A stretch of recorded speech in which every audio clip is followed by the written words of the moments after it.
Speaking of people that know a lot about sous vide cooking, our next presentation is by an uber talented trio from CREA. The first member is a 2005 graduate and former teaching assistant at the Culinary Institute of America. She worked at Restaurant Danielle and Daniel Boulard's Dinex group for 10 years, starting an extern and finishing with the title of culinary manager. After a stint at Cork Buzz as culinary director, she took the opportunity to work under Bruno Gasol as a chief consultant for CREA as chef AJ Schaller.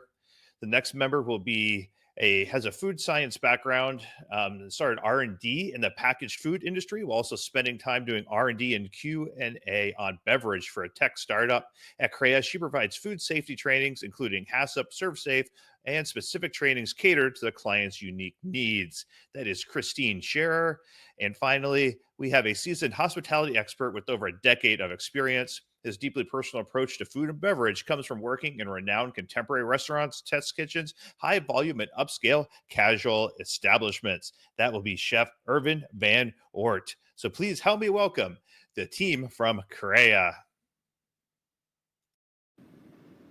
Hi, everybody. My name is AJ Schaller, and I'm the executive chef of CREA. My name is Christine Shearer. I'm the QA and engineering consultant at CREA. Hello, everyone. My name is Irvin van Oordt, and I am the chef consultant. And thank you very much for joining us for the International Sous Vide Association. We're really excited to present to you a study that we prepared on the true cost of comparing using prepared sous vide foods versus cooking from raw in your restaurant. So I'm going to give you a quick introduction of Cuisine Solutions and CREA.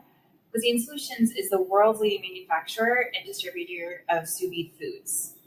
Cuisine Solutions is recognized by top chefs as the authority on sous vide cooking, which is the innovative slow cooking technique that the company pioneered, perfected, and popularized decades ago.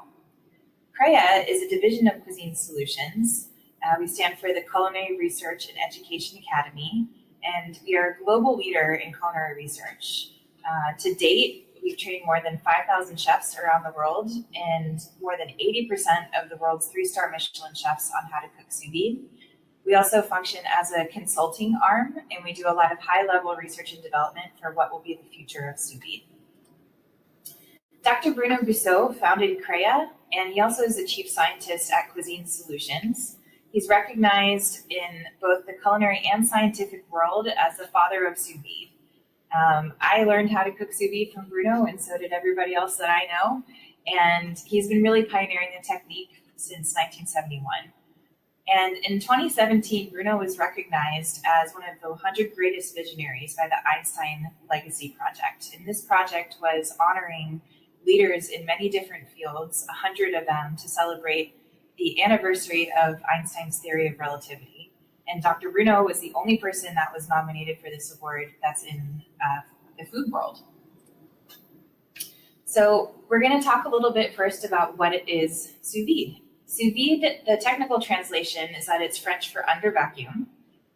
The food that you're going to cook is vacuum sealed in a specifically designed pouch that doesn't have any oxygen transfer rate. And it's slow cooked in a water bath at typically low temperatures, but at CREA we like to say precise temperatures. A little history on sous vide. In the 1960s, sous vide was pioneered mostly as a method of preserving processed foods and products. In 1968, the first sous vide vegetable plants were built in France for sterilizing purposes. That is much higher temperatures than we would do today. In 1971, Dr. Gusseau began sous vide on roast beef with Scapa with Jacques Borel, which is a line of restaurants that are typically visited on the French highways. And Jacques Borel was looking for a way to prepare meat that was an economic, affordable cut, but make it very tender for carving. And Dr. Brunner began his work on that beef and discovered the precise cooking technique could make a beef that is super tender, and started developing the method from there with the circulators that he had in his laboratory.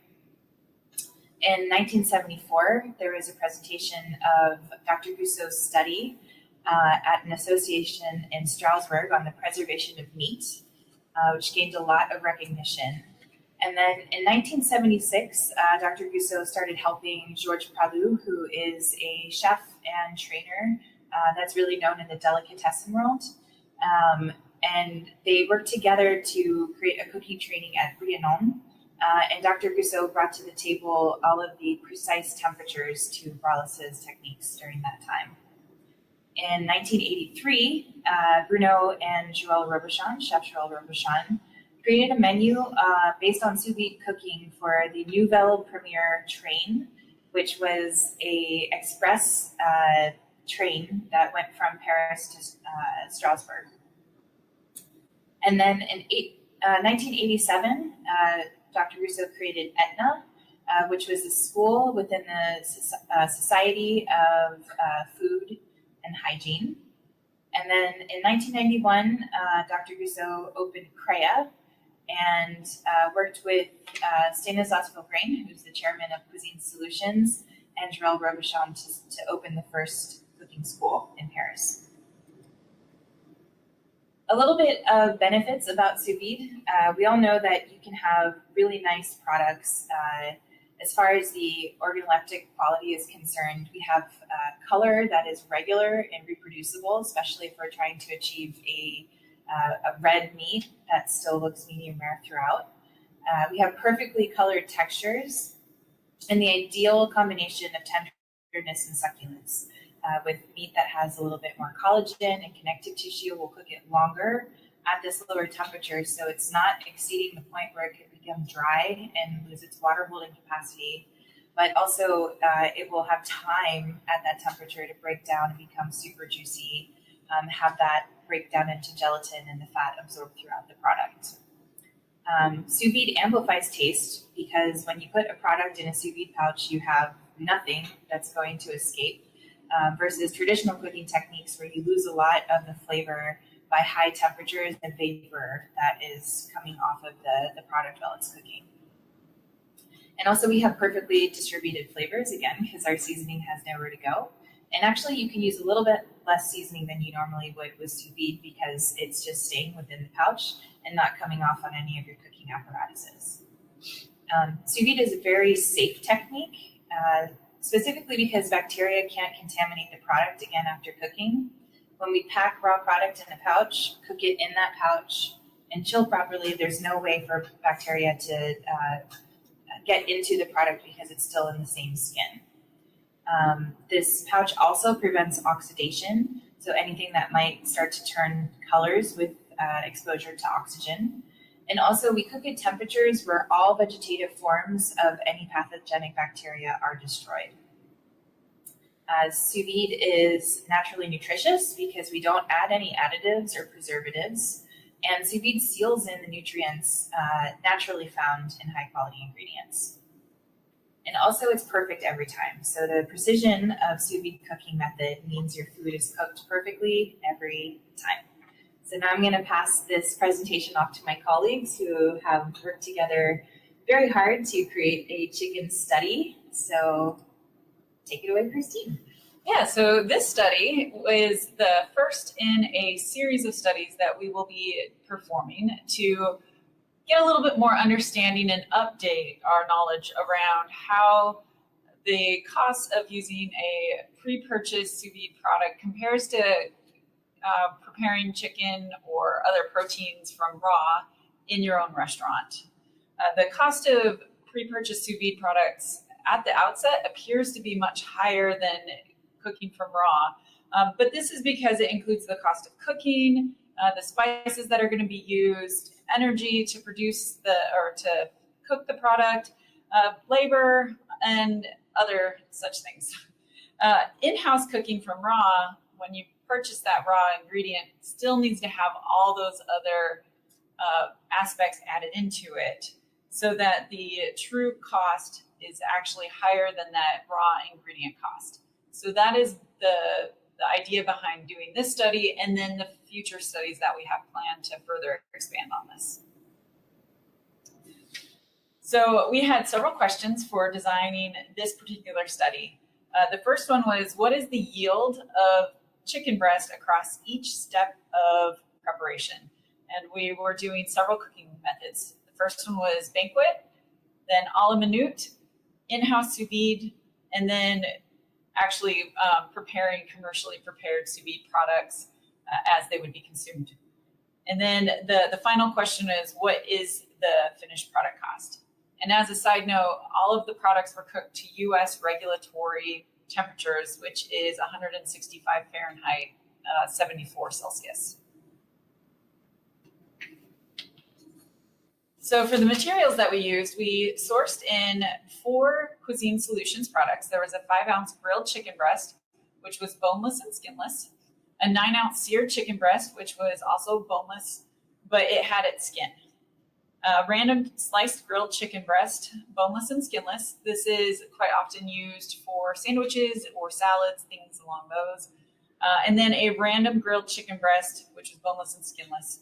The random means that there was not a specified size, so that you can get a range of sizes within the product.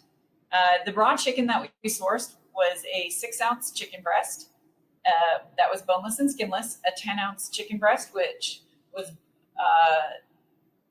boneless and skin on. However, as a note, sometimes it's hard to find boneless but skin on chicken, and so we did manage to find a bone-in, skin-on chicken that we removed the bone from. And then for our random chicken breast, we purchased butterflied chicken breasts and then cut them to different sizes to simulate the random chicken breasts cooked in sous vide. We were accounting for weight loss, so we ordered larger pieces than we actually wanted to serve. That is something that is kind of critical to remember. If you want to serve a 5-ounce piece of chicken, you need to purchase a 6 to 7-ounce piece of raw chicken due to the loss that will occur during the cooking. So additional studies later, we will be looking at labor costs compared between these methods, and we will do a more in-depth sensory study. But for this particular study, we throughout the process of preparing the different chicken breasts, we took many measurements. Weights were taken at each stage. Pictures were taken along the way so that we have that record. And then sensory evaluation by the team was performed just to understand the tenderness, the flavor, and any kind of toughening or dryness that would occur. And then we based our ingredient cost on the final weight of the cooked chicken minus the juices and any trim that we had to take away from the product. For all the methods, we did the gross purchase weight of the chicken, the liquid that drained off from the package, and then the amount of trim that was required to get the chicken to the point where we wanted it. So sometimes some of the chickens still had pieces of the tender on, which were removed. Sometimes there was excess pieces of skin, and then sometimes very large pieces of fat that you would not want to leave on your product. So we'll start with the traditional banquet cooking style. And we all know that cooking large batches of protein creates many steps that your staff have to follow, creating or equaling larger labor costs. Now, that's one of the beautiful things about sous vide is that you're cutting down on these steps and making it more efficient for your staff to execute dishes. Now, on top of that, you have to think about the cleanup, right? The overhead costs of water bills and electricity to make sure your dishwashing machines are running for your staff to kind of make that cleanup successfully. Yeah, that's right, Irvin. So in addition to all of the advanced kind of prep work and cleanup that you have to do when you cook from raw, you have to account for labor issues as well. There, of course, in current times, post-COVID and during COVID, there's a worker scarcity. There's not a lot of people available to work. Of course, we're concerned about worker safety. When you have all of these health issues top of mind, you want to make sure that your workplace is safe, but also there might be a little bit more unavailability if your staff is being affected with health issues as well. Labor costs are certainly rising, not just because of inflation, because of just general scarcity. So the less people that you have to hire, the higher salaries that you're going to offer. to be able to employ a staff. And, just kitchens can be tough working conditions. It's no, secret that it's definitely a physical job. And because of that, all of those reasons combined, there is also very high turnover. There always is high turnover in restaurants, but in recent times, it certainly has become a lot higher. So all of these things combined sort of heighten the labor crisis right now in the food and beverage industry. And kind of the last thing that is really affecting everyone right now is the vendor reliability. Kind of across all industries right now, the ability to get the things that you used to be able to get has gone down. Labor shortages in the food and beverage industry extend back to our suppliers that are providing the ingredients for us. COVID really just highlighted the way that this has been going.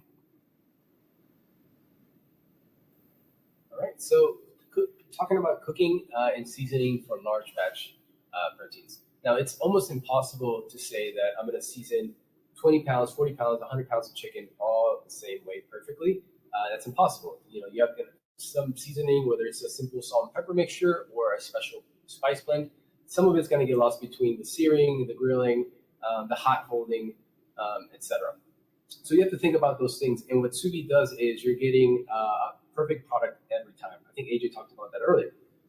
It's out of the pouch, and you can expect consistency every day that you use that product. Another thing is that pre-cooking and yield loss. All right, so hot holding, I think this has a negative connotation, and it's connected to banquet style cooking because of the pre-cooking of proteins ahead of time, whether it's an hour or 24 hours ahead of time that you're cooking these proteins and hot holding during the event. Everything affects and starts to draw up water content from that protein, making that protein drier, that muscle tougher, etc. So again, that's another aspect that we kind of really took a dive into and examined how much water content you were using at that hot holding stage. So for the traditional banquet preparations, we picked up where we left off from the protein fabrication. We seasoned the proteins, seared, and then chilled. We finished baking them in the oven and hot held them in a chafing dish for 2.5 hours. And you'll see that this whole process will start to draw out moisture in each step listed. So when we talk about cooking a la minute, we have to start understanding of what kind of staff are going to be working in this environment. They're usually more qualified, meaning you're usually going to pay more for that staff to kind of be on the line and have that culinary know-how to be cooking precisely every time. Now, you're also thinking about the guesswork that goes into it, whether it's you're probing a thermometer, you're pinching a cake tester on your lip, you're kind of pressing the meat, which are kind of the more old school ways of testing meat temperatures. Those things are out of the window when you start cooking with sous vide. Obviously, another plus. And I'm going to talk a little bit about storing raw products with AJ. Yeah, so when we store raw products, especially right now when it's a little unpredictable to know what your pars are going to be, you're getting in the meat. Maybe you're butchering it, or maybe it's already pre-portioned, but you're storing it on the line. And most raw products, when they come in, hopefully they're butchered the day of or caught the day of if it's fish, but oftentimes they're not. So you're probably looking at about like a 3, 4, maybe 5 day shelf life on those things. So it's really hard to work from raw product in storing it and knowing the pars on your line, particularly in current days. Whereas if you have a prepared food, your shelf life is always going to be 7 days. So another thing, when you have raw products, when you're cooking for service, they're always going to require a longer cooking time than cooking from a prepared food. So if you have a lamb chop, for example, it might take you 12 to 20 minutes start to finish. If you're cooking it from raw, you do a searing phase, you maybe baste it, finish it in the oven, give it time to rest. And that's about twice or triple the amount of time that it might take if you're starting with a prepared food. So here we have kind of a traditional cooking curve. The blue line on the screen represents the ambient temperature So the high line is whatever temperature you set your oven at, whether it's 350, 400, 500. It's a temperature significantly higher than what you would want your internal temperature of the product to hit. The red line represents the internal product of the internal temperature of the product that you are cooking. So it starts out very low as the product comes out of refrigeration temperature and goes into that hot oven. And then you cook it until the cake tester that Irvin talked about, or the feel of the product, or visually the product looks right. You pull it from the oven, and then you can see that where that blue line drops, the temperature on the red line continues to climb. That's kind of the latent heat as the product continues to cook. So the perfectly done point is somewhere in there, but you're not exactly certain where it is. Sometimes you hit it, sometimes you don't. And so, traditional cooking, it's wonderful. It's been around for ages. And there are some changes that have come about along with sous vide. Technology helps. So prepping a la menu, and the steps we followed, we picked up from the fabrication. We seasoned and seared our proteins and finished baking in the oven. Now, what AJ mentioned earlier was the a la menu creates longer ticket times. Think about it. It's 4 minutes on the searing pan while you baste. That's another 2 to 3 minutes. By the time you remove it from that oven for the final cooking phase, that's another 4 to 5 minutes. So that's 11, 12 minutes for a chicken breast. You have to let it rest. You have to slice, however you're garnishing on the plate, et cetera, et cetera. By the time that plate hits the table from Expo, that's another 3 to 4 minutes. So you're creating these 15-minute ticket times for something that should be as simple as sous vide. All right, we are now going to talk about cooking sous vide in-house at regulatory temperatures. That regulatory temperatures is very important because in the United States, any restaurant that is going to be cooking sous vide will need to track the temperatures because you really can't use some of those spidey senses to know if sous vide is done or not. So cooking sous vide in-house will simplify the cooking portion of the job, but operators are still required to have some special know-how and some culinary training. So food service establishments that are going to do special processes, which include cooking sous vide, packing in reduced oxygen environments, are required to have a HACCP plan, a hazard analysis critical control point plan, which is following the version of the food code that is enforced by their jurisdiction. The food code changes as scientific evidence is gathered. And so following different versions of the food code does sometimes create some issues as you move around. So for the in-house cooking process, we started out by searing our proteins, chilling them, seasoned, vacuum packing, cooking sous vide, chilled, reheated, drained, and seared. Now again, this is what we teach at CREA. You're going to see mixed things in the internet, but this is the most proper way to make sure your proteins come out safe and a great quality every time. Not to mention, a lot of the sous vide in-house that's done by restaurants, they have the same idea of having a fully cooked food and then just crisping and getting it hot for service. So oftentimes restaurants that do cook sous vide, at least we hope they do, are doing it in batch cooking.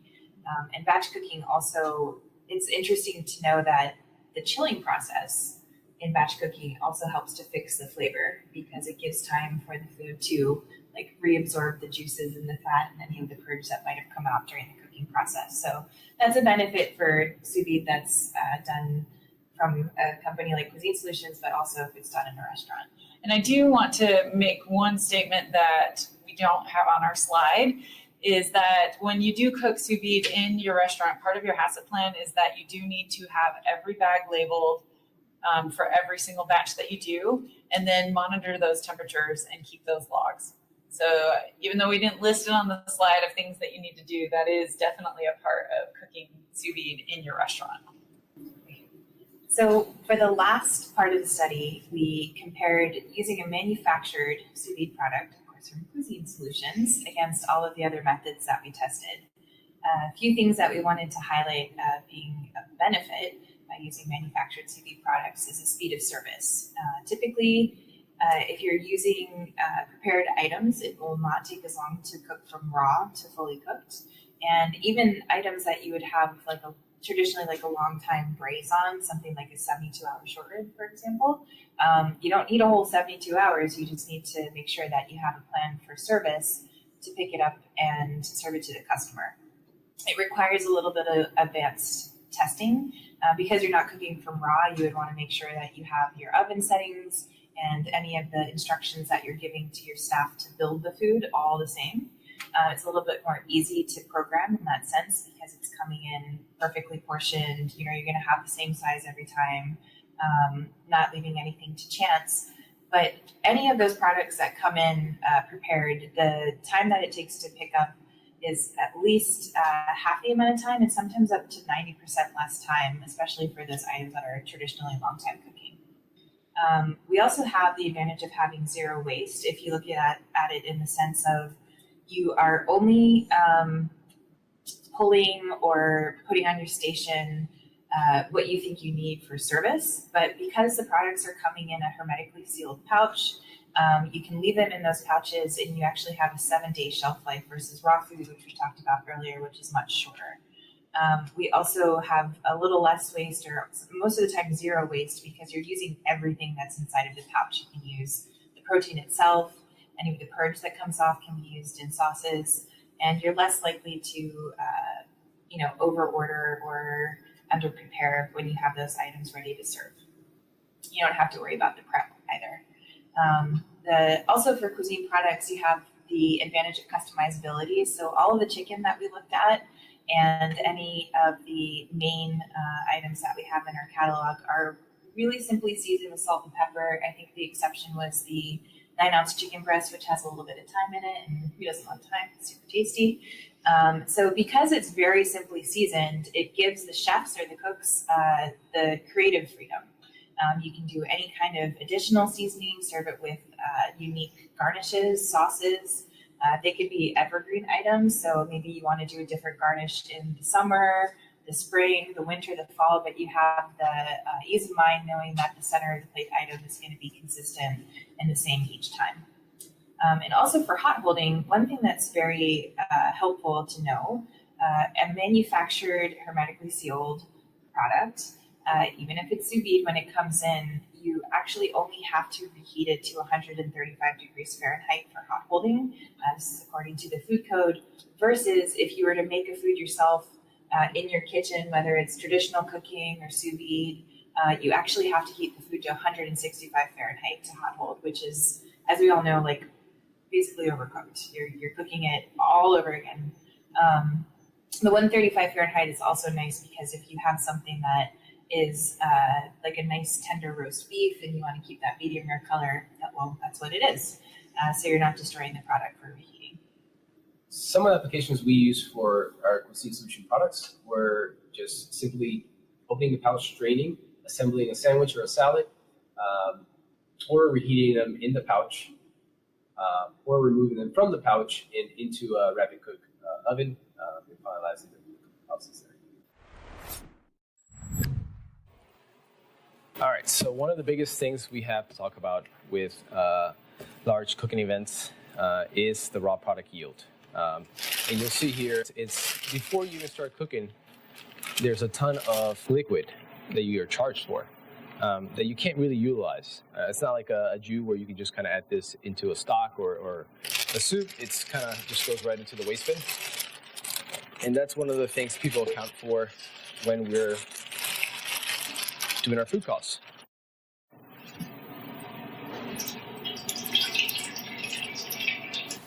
So as we start looking at labor and preparation, all these things, especially for large banquet events, are conducive to increased labor costs.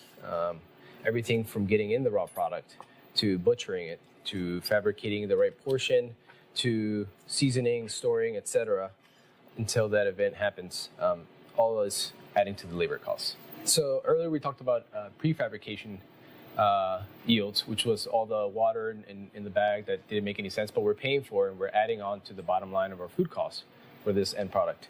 So now we're going to talk a little bit about the end or after fabrication waste, which is at least 2 pounds from a 20-pound case that we received originally. So when we're talking about large functions and cooking events, one of the biggest inconsistencies is seasoning and cooking, right? And I'm talking about evenly distributing your seasoning, whether it's salt and pepper or more elaborated spice blend. You're never going to get equally perfectly seasoned chicken breast. That translates into the cooking equipment as well. Your ovens, your grills, your planchas, they're going to have different hot spots, which again, they're not going to cook and evenly brown your proteins as you would like them to. So we talked a little bit about heat spots in our cooking equipment earlier, and I'll kind of dive in a little deeper as we start searing the chicken here. We're doing skin side down as any other hotel, restaurant would do to kind of start caramelizing that chicken breast, that chicken skin, excuse me.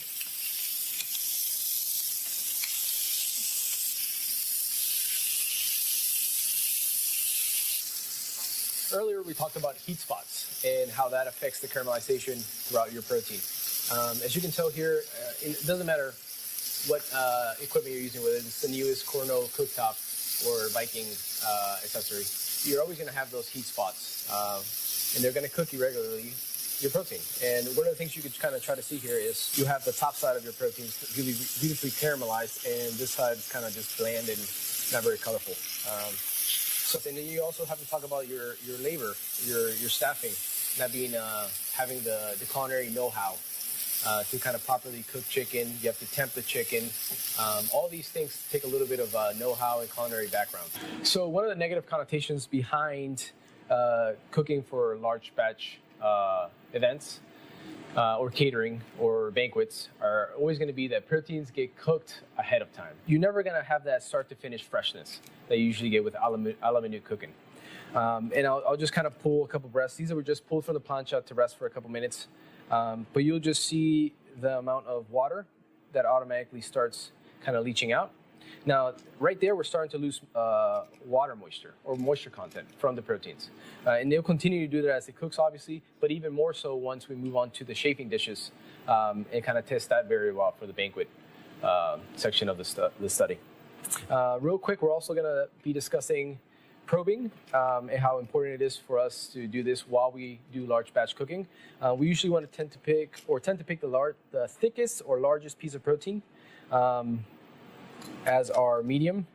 So we're gonna just probe this just to the center of the thickest section of the protein, and we're gonna probe it and we're gonna set it to 165, which is the safe internal temperature for chicken. And we're gonna move on to the oven.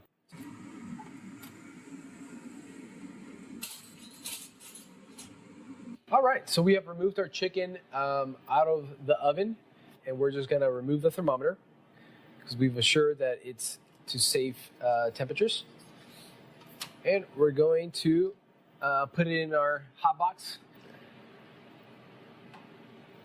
And we're gonna add any of the juices from the cooking just so we can kind of capture and see what the final yield will be like.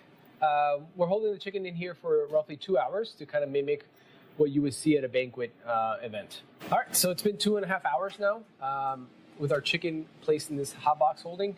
So you can see that when it is hot held, it's not just liquid that's coming out, but you're also having some of the liquid actually start to congeal and cook. And these chickens, as we have done our studies, we found that when you're doing banquet style chicken and holding it, that you have about a 55% loss from that weight that you purchased. Another point to kind of piggyback on that is just the protein after 2.5 hours.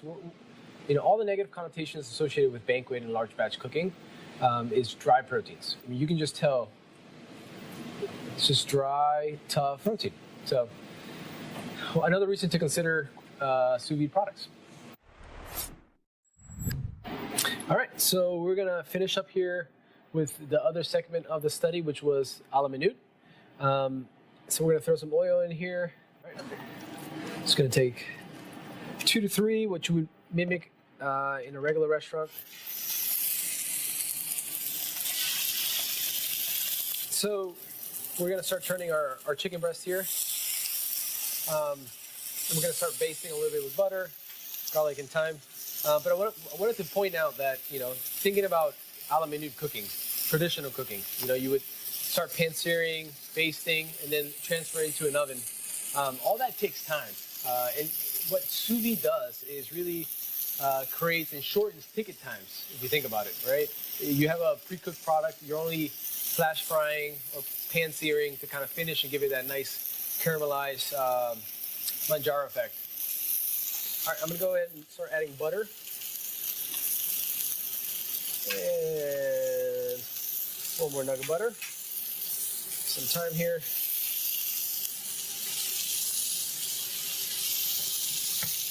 Some garlic.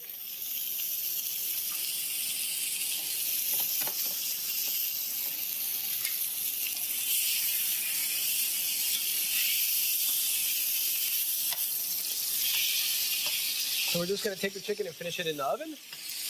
It's been cooking for roughly 4 minutes, just kind of basting slowly.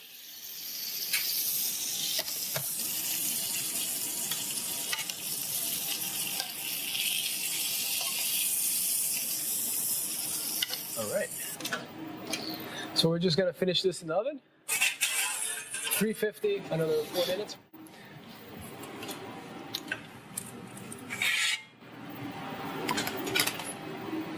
All right, so now we're at the final stages of plating for an a la minute cooking style. But I just wanted to show you guys and kind of recap all the steps we did just to get here. We butchered the chicken, we've seared it. That took around 4 minutes, plus another 4 minutes in the oven, kind of finish off.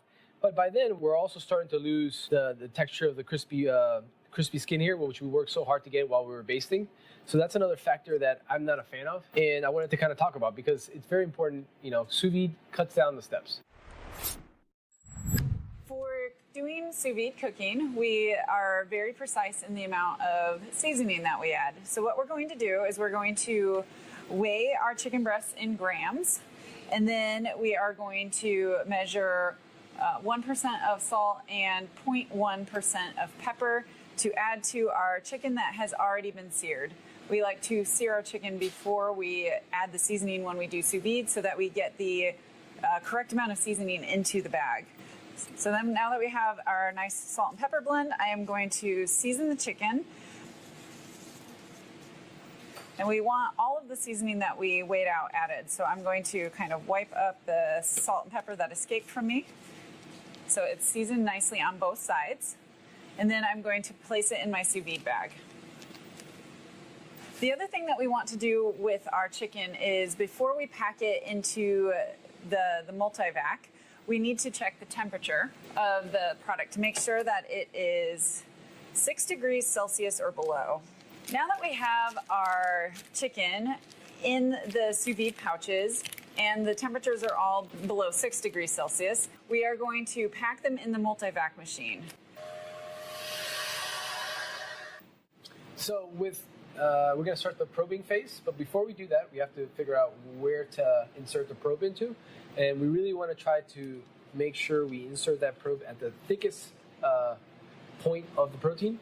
So we're going to use a caliper to kind of measure out the thickest centerpiece of this chicken breast here, which is at 2 centimeters. All right, and so it was right here? Yeah. The next thing we want to do when we're picking placement of our probe is now that we know that the thickest portion of the product in the center is about right here, our probe's about that long. So what we're going to do is we're going to try to find the best place to put the probe coming in so that the tip ends up in the center with the maximum amount of the probe into the chicken. To place the probe, we need to attach a piece of foam tape to the outside of our pouch. And we're just adhering a little bit of crazy glue or super glue to the back end of this foam tape just to make sure it seals properly and there's no leakage in the pouch. So then I'm going to place the foam onto the side of the pouch and I'm going to hold it here for about 60 seconds so that the glue will adhere. All right, so to insert the probe into our chicken, I'm going to hold the probe stable with my hand And I'm going to go in so that the probe is pointed perpendicular to the bag so that when it hits the plastic, my probe doesn't glance off the bag, but it goes directly through it. Now that I've pierced the bag, I can feel that it went through the plastic. I'm going to go ahead and turn the probe so that it is now parallel with the chicken, and I'm going to continue to push it in. And since we measured everything beforehand, I know that my probe is in the center of the chicken at the thickest portion. So what that will do for us is when we are measuring it on our thermometer, we're going to be able to know when the minimum internal temperature for safety has been reached on our chicken. So Chef Irvin is going to put the chicken into the water bath, and additionally we're going to put an extra probe into the water. The probe is going to measure the temperature of the water. Even though our circulator is doing that, we like to be able to monitor through the cooking process and make sure that nothing funny happened. Trying to make sure always that both probes go in at the same time. So when you look at the data, everything matches and you can kind of tell at what temperature the protein internal temperature started climbing.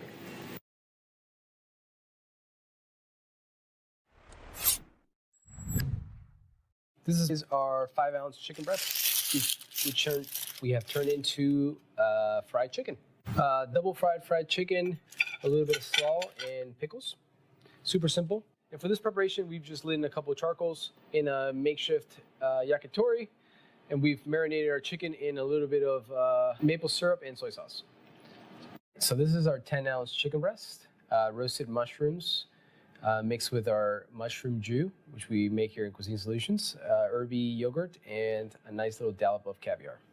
All right, so for this next preparation, we're utilizing our grilled sliced chicken, which is perfect for sandwiches, appetizers, etc.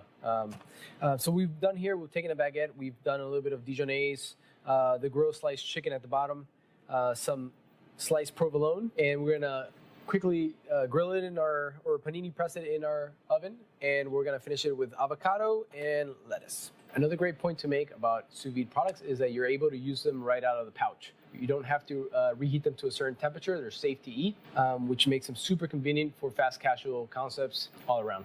For the final plate up, we're gonna be utilizing our Cuisine Solutions seared chicken breast with thyme, cauliflower salad, a little bit of broccoli florets, just to kind of give it an added texture, some piquillo peppers, finishing off with a little bit of smoked paprika oil, freshly picked watercress, which is lovely this time of year.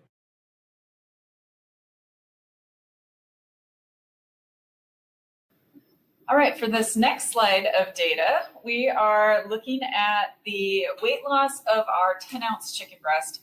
So as a reminder, this was a 10-ounce raw weight and a 9-ounce finished weight, give or take. So looking at this, there is the tiny little line at the end of the graph. That tiny line is the Cuisine Solutions product, because all the steps that took place before that, we did not need to do. That had already been done during the manufacturing process. So going across the bottom, we have our initial gross weight, the weight after it was trimmed and the purge was drained, the seasoned weight, the cooked weight, and then what we're calling the finished weight. The finished weight and the cooked weight were the same depending on which preparation method we're talking about. So for a la minute, the finished weight was the cooked weight.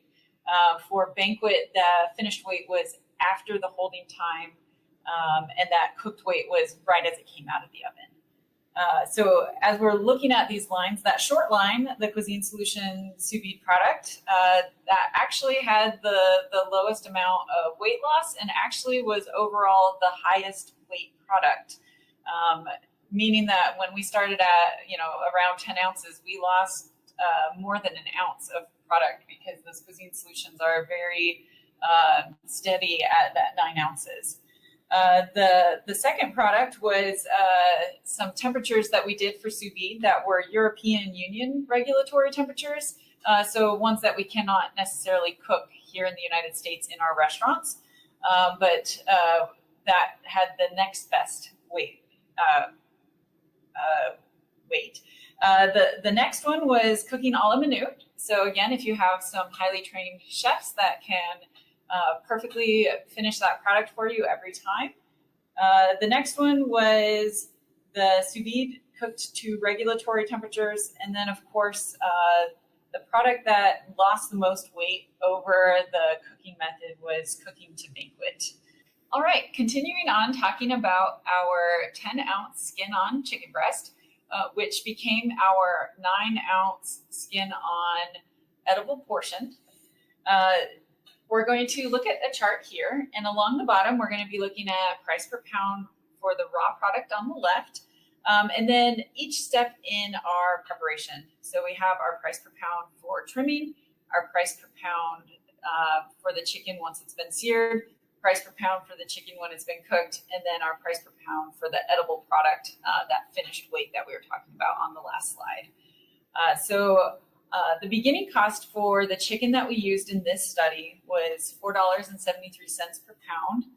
So this was the market price for the chicken that we were able to get with skin on for the breast. The banquet preparation method is kind of the most jarring here. After we account for the yield throughout all the preparation method, our edible portion ended up being $15.75 a pound. Yeah, that's a lot. Then for the in-house sous vide, that price was $13.22 a pound for the edible portion. A la minute was $11.47 a pound for that edible portion. And then just in case we have anyone from Europe on, the cooking to European regulatory temperatures resulted in a product that was $11.57 a pound cooking sous vide. Just a little bit about how we calculated the edible product costs. We took the edible product weight and divided it by the as purchased weight, multiplied that by 100 to get our yield percent. So we talked about that on the slide just before. And then to get our multiplication factor, we divided 100 by the yield, and then multiplied that factor by the as purchased price per pound to get the edible portion price per pound. Moving to our very last product, the Cuisine Solutions product. The cost per the product from Cuisine Solutions was $7.21 per pound. So this is one of our more premium products. So it has a little bit higher price tag than some of the other ones. But then accounting for the low yield loss, going from that cooked weight, which is the weight you're purchasing, to the as prepared edible portion, the price increased to $9.14 a pound, which is still significantly less than any of the other preparation methods. Yeah, and again, it's by weight, not by like actual food cost on the plate for all of those results. Yes. So in conclusion, when you prepare chicken, yield loss will occur. From greatest to least loss based on the results of our study is banquet cooking, the U.S. regulatory sous vide temperatures, a la minute, and then Cuisine Solutions sous vide chicken. So in conclusion, sous vide products from Cuisine Solutions are less expensive on an edible portion basis than purchasing raw chicken and preparing it from scratch. Well, thanks guys for performing a very, very informative study, and we will continue to do more in the future, so stay tuned. Please keep in touch with us. CREA will always continue to be a resource for chefs all around the world. We're happy to continue our relationships with the visitors that are at the conference, and you can contact us anytime. You can reach us at contactus@lacrea.com.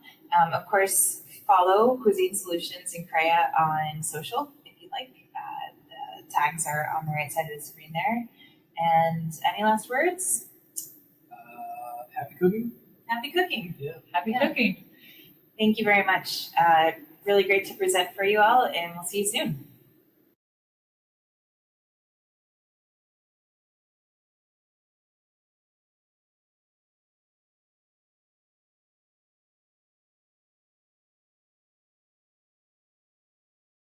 Hey there, everyone. Did you enjoy that amazing presentation by the team at CREA? They always have such good stuff, and I love the different experiments that they do, really diving into everything. Give them some love in the comments. And we have with us Chef Christine, Irvin, and Gerard. So come on up, you three, and we will get all these questions answered. So make sure you drop any questions that you have in the comments, and we'll be sure to get them all going. Gerard, it's good to see you again. Yeah, it's always good to see you. And again, amazing job you have done over the weekend. Thank you. We appreciate your support and all that your team's done to help us along the way. And the presentations with this specific year have been pretty amazing. And I think Christine and Irvin is going to join us. Looks like they are. And I want to add something to the presentation. Irvin and Christine use a combi oven, and I've been doing demonstration over the hotels for the last 30 years, and not too many hotels have a combi oven like that. So usually they just have a convection or conventional oven, and the chicken become even drier than the combi oven for sure. It's very interesting. Yeah. It's really cool how different all the cooking methods end up being at the end. People were asking a lot about the super glue process. Can you talk a little bit about how that works and go into a little bit more? And Chef Irvin, it's good to see you again as well. I remember I've met a few times now. It's good to see you, Chef Christine. I'm gonna let Christine answer that super glue question because it is part of the food safety, et cetera. But we're having a lot of trouble with our audio, so we're just gonna try to speak loudly enough. Hopefully you guys can hear us. Perfect. Yeah, so the super glue, those are excellent questions. So when we are looking at foam tape, we use the foam tape so that we can insert the probe, and the probe will stay nice and stable and then not wiggle out. And also it prevents water from getting into the package and the juices out into the water. We use super glue because a lot of the adhesives that are on foam tapes will start to break down at temperatures that we'll cook sous vide at. And so that'll mean that your tape would release from the outside of the package. And again, you end up with a leaker, and your probe might wiggle out of where it's supposed to be.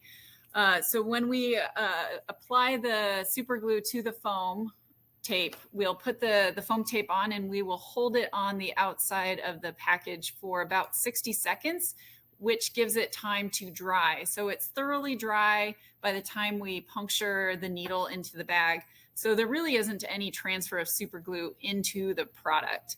And again, it's one piece out of your batch. So when we're testing in our Cuisine Solutions plant, we don't sell the product that had the foam tape in it. Makes a lot of sense. We had a nurse or two commenting in the comments as well that they use it in the ER all the time, and one said especially on children. So I think that's a good. That was my favorite answer. A lot of people were asking about you do a lot of trainings. I've gone through the in-person course, which was amazing. Can you talk about the difference between the in-person course and the online classes? So if someone's interested in really learning a lot more about sous vide, you are the experts. Yeah. So if I would say specifically for me, let's say I'm a very hands-on kind of guy. I think a lot of chefs are, a lot of home cooks and kind of enthusiasts are as well. So if you really want to take the deep dive and really go through a very thorough in-depth course, I would say the in-person course is probably what you want to look for. We do everything from a lecture standpoint. You'll talk to our chief scientist, Bruno Gousseau, who's going to give you his knowledge of years and experience in the craft. You also have amazing people like Christine here, who's our food scientist, on board to answer any questions. AJ Schaller and Robert, who are another great chefs. So I recommend the in-person course. You'll just touch a lot more proteins. You'll see more things, different variations of how to use and applications of how to use sous vide.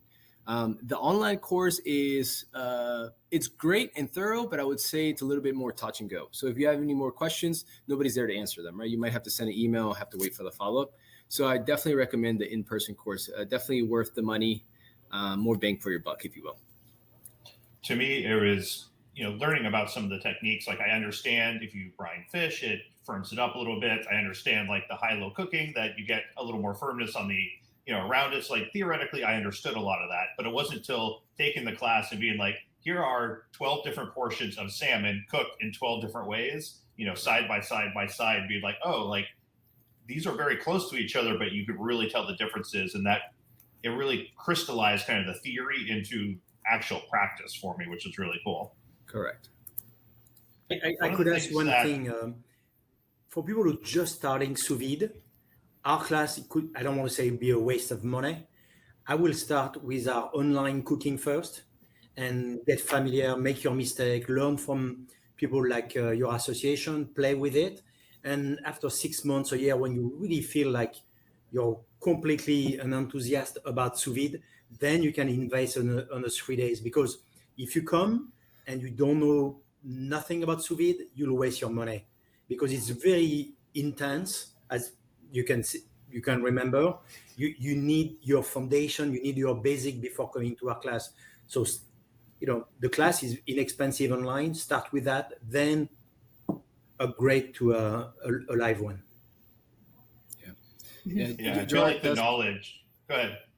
Oh, I was just going to say, Gerard does bring a great point. You definitely want those fundamentals before taking that in-person class, and it is three days long, so you have to kind of schedule your routine for that. But again, it's nonstop, on your feet, back to lecture, back on your feet.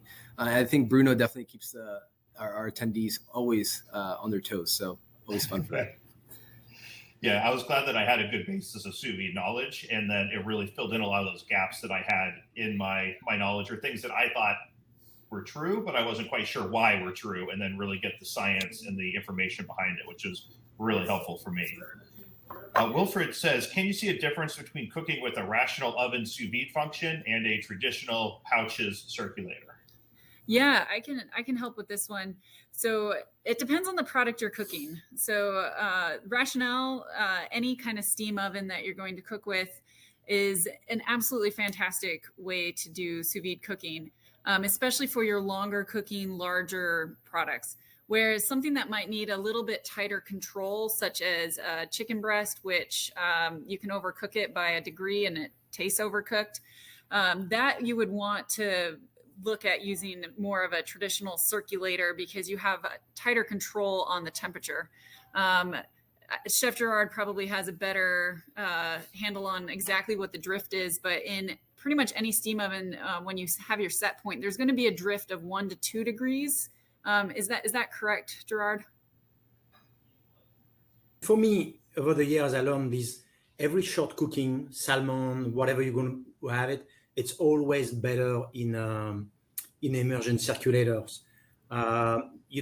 Many people will open, even so you say don't touch the oven, they'll open the door and say what is inside, and then mess up your whole cooking. Now, if you have a 50 hours or 24 hours lamb shank cooking or short rib, a combi oven will do the job. You just put a tape on it and leave it alone. But all the short cooking, something very precise, always use the immersion circulator. It'd be much better. I agree with David with that. Yeah, I want to say, you probably want to use the ovens as a last resort, or if you're working in a big high volume environment. I'm talking about banquets, hotels, large caterings, etc. But otherwise, you want to try to keep your proteins and vegetables, or at least the sous vide part of it, being cooked in the circulator for sure. The last presentation was by Chef David Petranczyk, and he did a lot of a HACCP overview talking about different things. And at the end, he was like, as you can tell, this is super complicated. And he said, if you need more help, you should reach out to CREA because they're the best. If people watch that or like, oh, I do need some help with HACCP, what's like their next step to get some more information about that? Yeah, I'll help with that. I actually write the HACCP plans for people. So the email that has been on the chat, the contact us at lacrea.com, that is the email to reach out. And then Chef AJ will then reach back out to you to get a better handle on exactly what it is that you need. We offer a lot of services. So writing HACCP plans, helping with kitchen design, recipe development. She can give you the whole list of services that we offer. So that would be the next step. Awesome. Well, I appreciate. The only Go ahead. few ways where a convection oven is better is when you cook like a crème anglaise, English cream, a crème pâtissière. So you're going to have the same thickness, because when you put it in immersion circulator, you might have 1 inch, 2 inch, 3 inch, depending on that. And that can mess up your cooking. But when you cook it flat, you know you're going to put whatever, 2 pounds, 3 pounds, you're going to have the same thickness, same everything every single time. So for those things, I will go for convection oven. But there's only few items with better the convection oven. Nice. Well, I appreciate the presentation. It was great. It was really fantastic, really diving into kind of that, the behind the scenes of like what is happening with the chicken, and when you go from, well, I can get my product for this amount, so why would I spend this much on something else, to be like, well, when you actually take it out of the bag and get ready to serve it, here is, how much less expensive your costs are, and a really granular look at that. I appreciate you taking the time to put that together. I look forward to seeing what experiments you put together next, and I appreciate all the team from CREA coming on, doing Q&As with us and providing these great presentations. Please give them some love in the comments, and check out the Cuisine Solutions product, the training and everything from CREA. They do an amazing job, and it is worth your money. Again, if you guys have any questions, please reach us at lecrea.com. We're happy to assist with any HACCP planning, sous vide training, etc. We're here for you. Or even if you just want to collaborate on a project or an idea about sous vide, we're here for you. And yeah. And they know a lot of things, but they are super nice and gracious and wonderful to work with. So don't hesitate to reach out just because they are really big deals. They are wonderful people as well. So thank you all for coming on. I really appreciate you being a part of Thank you very much for having Sous us. Vide Summit 2021.